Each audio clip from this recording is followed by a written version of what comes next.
Hello guys, welcome back to our new blog. তো কেমন আছো সবাই? আশা করছি সবাই খুব ভালো আছো গাইস। এই দেখো, আমি রেডি হয়েছি আজকে অনেকদিন পর ভিডিও করবো বলে, মানে কিছু শর্ট করব। তো শর্ট কিছু দুটো তিনটে হয়ে গেছে। তো অনেকদিন তোমাদের ব্লগ দেওয়া হয়নি, তার জন্য ভাবছি চলো একটা ব্লগ দিয়ে দিই, তাই না?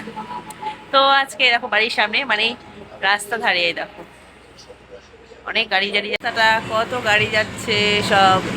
আমি উঁচু করে দেখাচ্ছি কারণ আমাদের এই জায়গায় একটা পেঁপে গাছ হয়েছে, কিচ্ছু দেখা যাচ্ছে না, পুরো একটা ওই অন্ধকার হয়ে যাচ্ছে। এই দেখো রাস্তা, বিকেলের রাস্তাটা কোনো গাড়ি যাচ্ছে। তো ছাদে করেছি শর্টটা, ছাদ থেকে নেমে আসছি। এত রোদ ছিল না, আমার মুখটা পুরো কালো কুচকুচো হয়ে গেছে, পুরো পেন্দি লাগছে দেখতে একদম।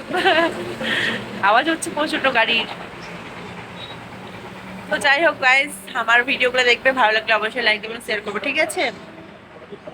টাটা।